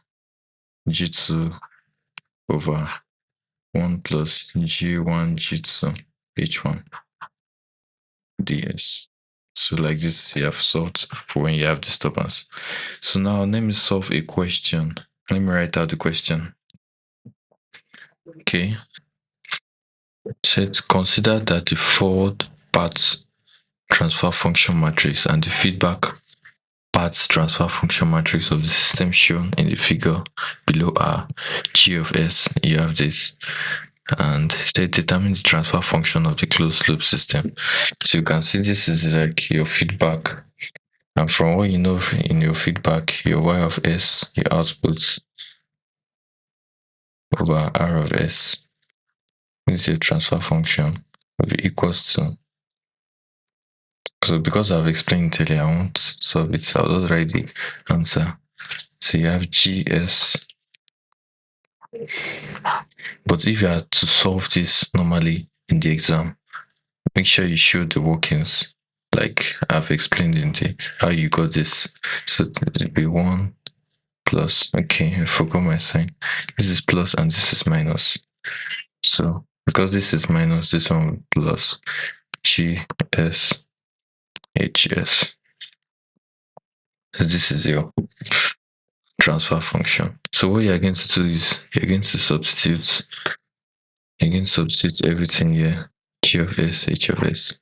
So but if you want to be multiplying, it may be very long and complicated because I've tried it with H of S and you start making mistakes.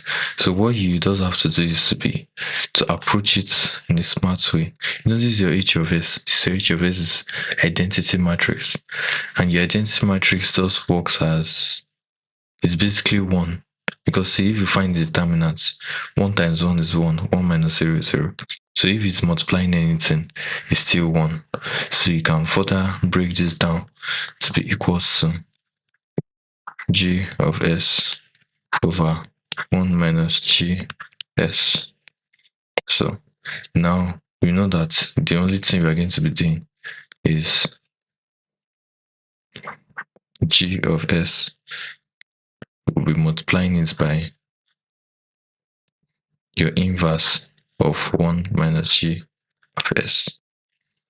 So you firstly add where they find minus from plus. So you firstly add 1 to your G of S, you find the inverse of the matrix, then you multiply it by G of S. So let's start by adding 1 to G of S. So 1 plus G of S. So what's our G of S? 1 over S plus 1. So it will be 1 over S plus 1. Inside is 2. Inside is minus 1 over S. And this is 1 over S plus 2.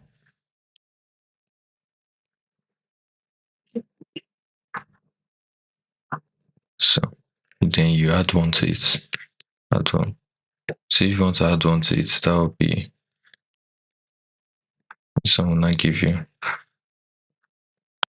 1 over S plus 1 plus 1 minus 1 over S plus 1, 2 plus 1, 1 over S plus 2 plus 1. Okay, I think I'm making a mistake here. So in matrix, if you're adding, this is not how you're meant to add. You're meant to add plus 1. This is your 1 now. You convert it to your identity matrix. No, your identity matrix is 1. So your 1 is the same thing as 1, 0, 0, 1.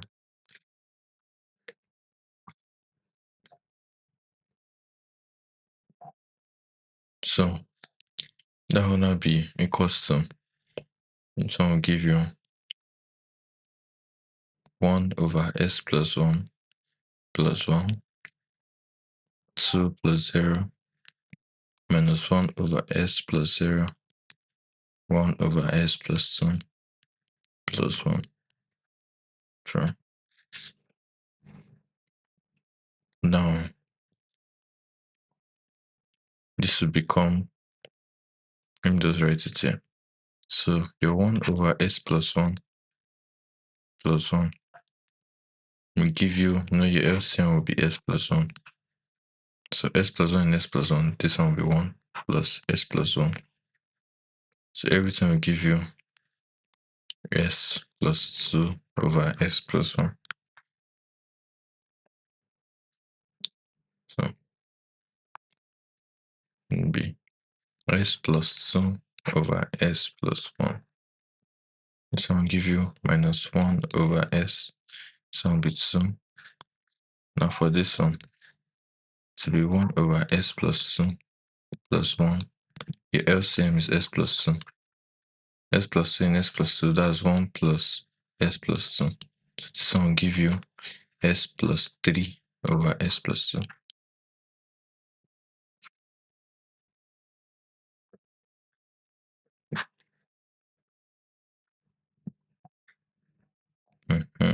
Yes. So now you have gotten your 1 plus g of s. So now what you need to do is find the inverse of this. And the inverse of your matrix A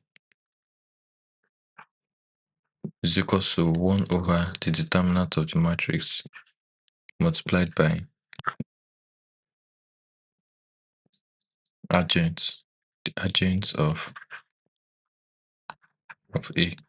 And your adjoint, let me write it here.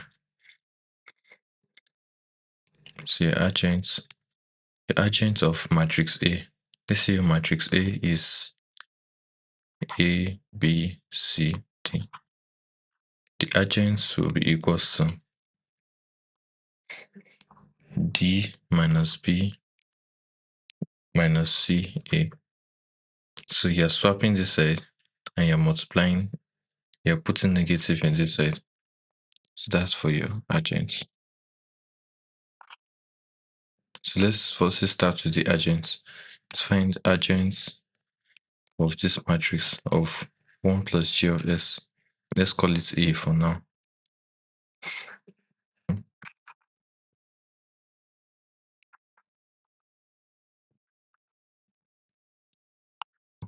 Adjoint of A now is going to be with the matrix. So you're going to swap it. So this will be s plus 3 over s plus 2. This one minus 2, multiply it. That will be 1 over s. And this one will be minus 2. Then s plus 2 over s plus 1 will come down. S plus 2 over s plus 1 come down. So this is your adjoint of your matrix A. So now let's find determinants. So determinants of your A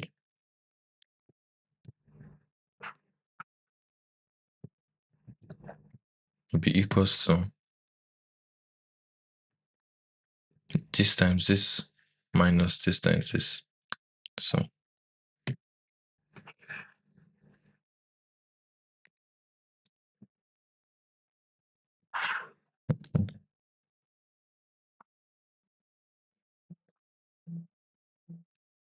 the determinant of this will give you s plus 2 multiplied by s plus 3. So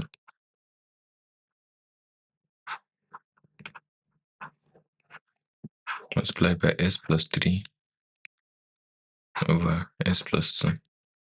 Everything minus, okay, minus 1 over s, then 2. So therefore, everything will give you s plus 2 will cancel s plus 2. So you're left with s plus 3 over s plus 1. Okay.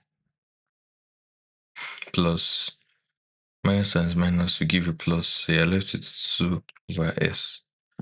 So now let's find the LCM of this guy. So, LCM is s plus 2, s plus 1. So s plus 1 and s plus 1 is s multiplied by s plus 3. That'll give you s squared. Okay. S squared plus 3s plus s and s, you'll be left with s plus 1. So s times 2, that's 2s plus 2. So everything will give you s squared plus 5s plus 2. Everything over s plus 1. So yes, now you have gotten your determinant. So now you can write your inverse, the inverse of your matrix. So the inverse of your matrix, which is equals to 1 over your determinants multiplied by adjoints of your A. That will be equals to this. That will be over 1 minus 1 over, this is your determinant, right? 1 over s squared plus 5s plus 2 over s plus 1. Okay, multiplied by, what's the adjoints? These are adjoints here.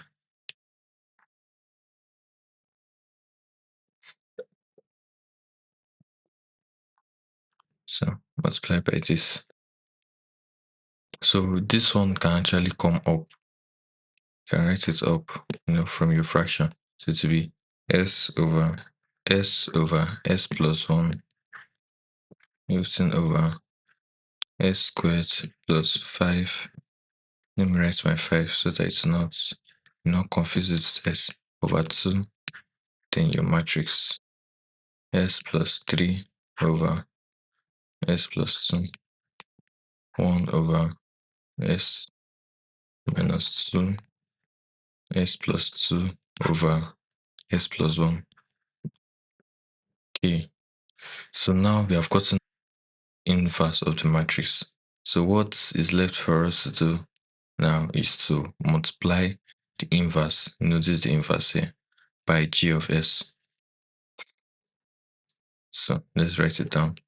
So now we are finding our transfer function.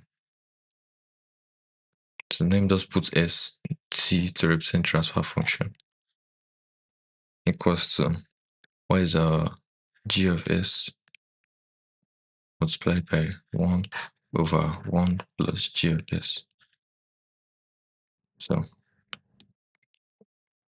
what is our g of s? Our g of s is 1 over s plus 1, 2 minus 1 over s, then 1 over s plus 2.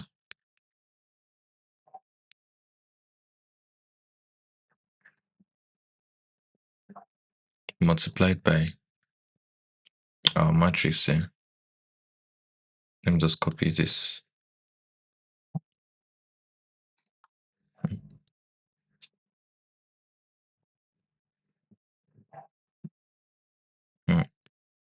So now we have this.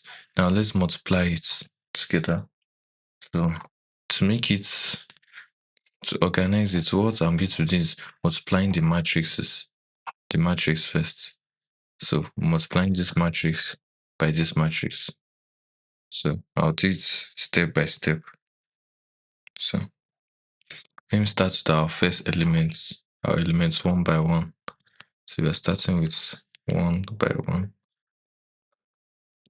So that one is equals to this. So it will be s plus 3 over s plus 2 multiplied by 1 over s plus 1 plus this one. Minus times minus is plus, so it changes to plus. So plus 1 over s times 2. 1 over s times 2. So that's for your first element. So let's write everything out. So this one will be s plus 3. Can I put it here? S plus 3 over s plus 2, s plus 1 plus 2 over s. So,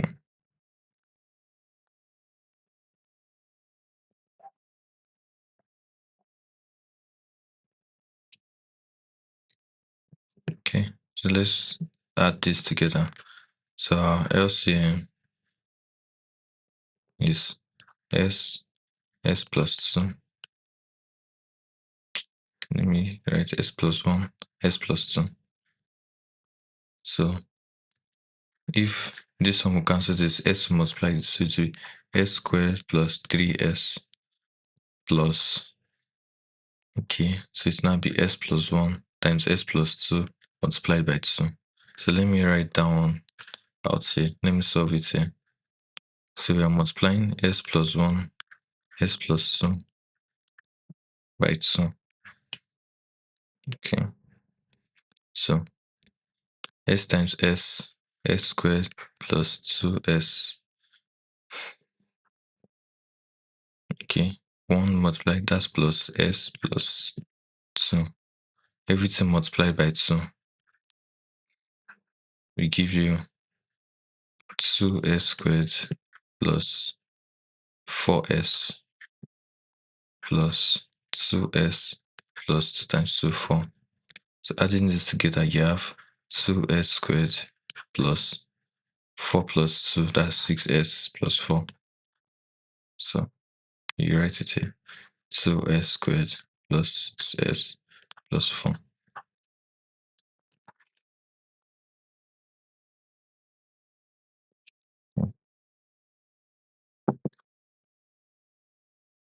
So, adding everything up together, that will be equals to s squared plus 2s squared, that's 3s squared, 3s squared, 3 plus 6, that's 9s plus 4. Everything over s plus 1, s plus 2. So now we have gotten 4 elements one by one. Now let's get for 1 by 2. Mhm.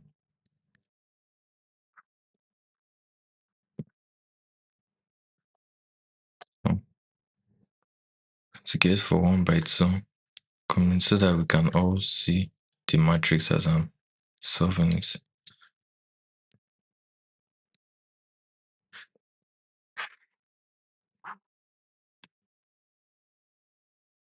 So for your 1 by 2, that will be this multiplied by this. So 1 over 1 over s plus 1.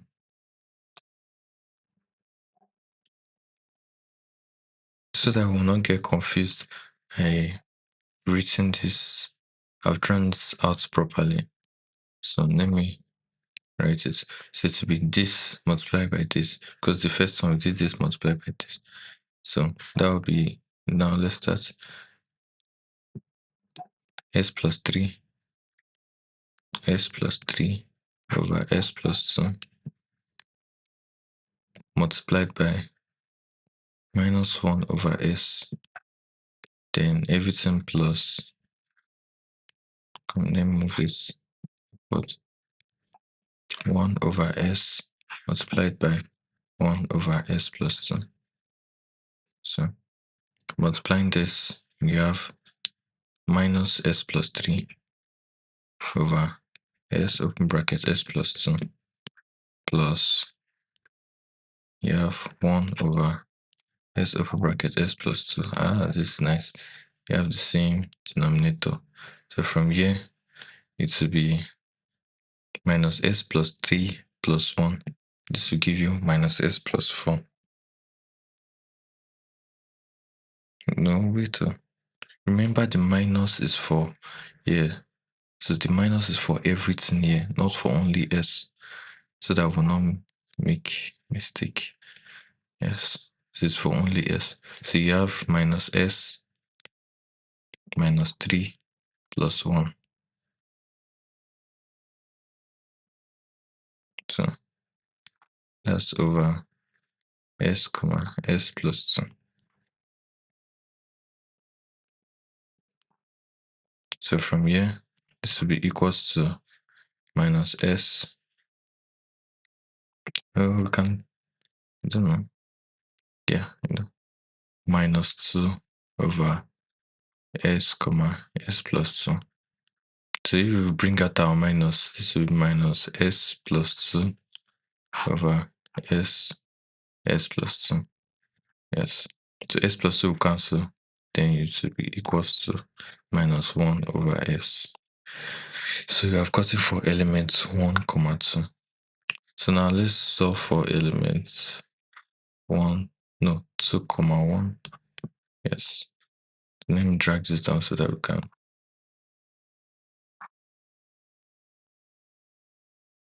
use it.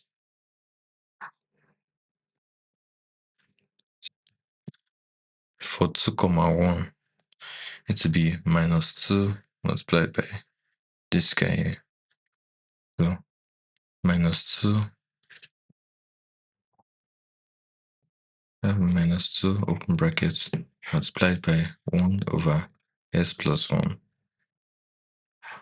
plus minus 2 multiplied by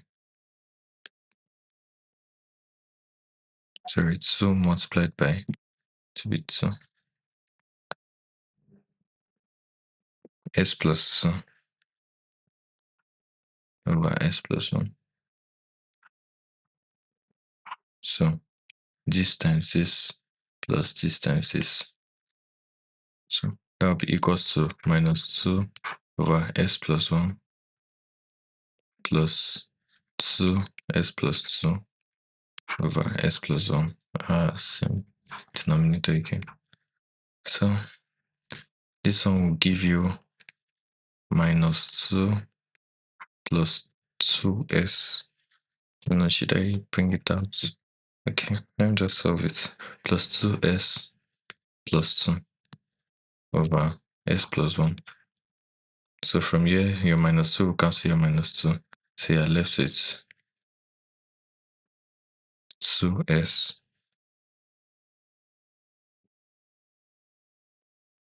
Okay, sorry, this is plus 4. Because 2 times 2 will give you 4. So minus 4 minus 2, that will give us 2. So that will be 2S plus 2 over S plus 1. So from here, factor out your 2 is common. 2S plus 1 over S plus 1. S plus 1 cancel S plus 1. You're left with 2. So now let's solve for 2, comma 2. So let me bring this down.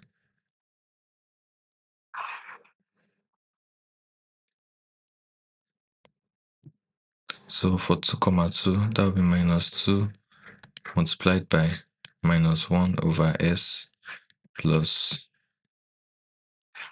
2 over S plus 1 multiplied by 1 over S plus 2. Yes, that's it. So now that will be minus times minus to give you plus. That will be 2 over S plus 2 over this one multiply S plus 1. Okay, this one will cancel out. So let's just quickly solve that. So S plus 2 will cancel S plus 2. Yeah, I left it 1 over S plus 1. So adding it up, you have S over S plus 1 over 1 plus 2. That's 3. Let me check if there's any error.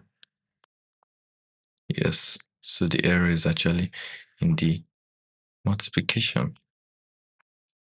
So I'm making this mistake so that you be mindful when you are solving your own. So those are areas where students make mistakes most. So S in S plus 1, That will be 2s plus 2 plus s plus 1 cancel s plus 1. That will be s multiplied by 1. That's s. So that will give us 3s plus 2 over s comma s plus 1. Yeah. So now we are done. We are found for the 4 elements. So now let's write it out. So our T of S, our transfer function will be equals to, let me write our, this is our determinant. So it will be equals to our determinant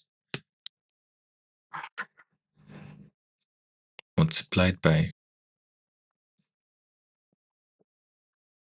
okay, so what do you get as our 1 comma 1? This is what we got. So let's write it.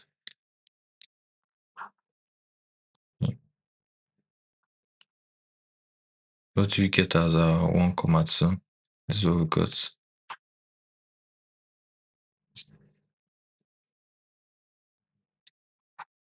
Yes. So our 2 comma 1, we got 2. And for this, we got 3s plus 2 over s comma s plus 1. So you have arrived at your transfer function, but you're not done yet. Still, you can still simplify it to your final answer. So from here, let's see. Let's see what we can do. You can multiply this s open bracket s plus 1 to multiply each and every one of them. So for this upper one, it will cancel out. So for this one, the s will cancel this one. For this one, it will cancel out. Then 2 will multiply it. So let's just write it. That will be T of s. So our transfer function will be equals to 1 over s squared plus 5s plus 2 upon your inverse.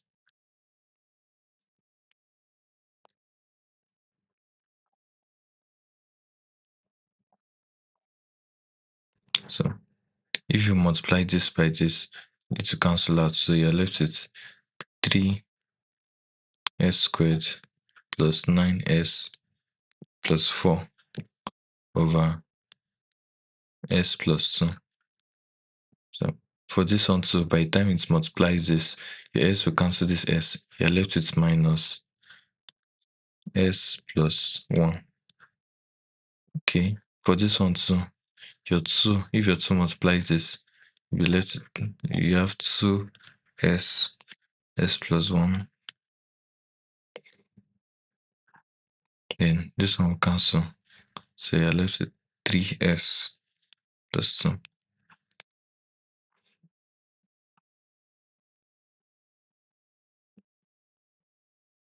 So this is your final answer for your transfer function.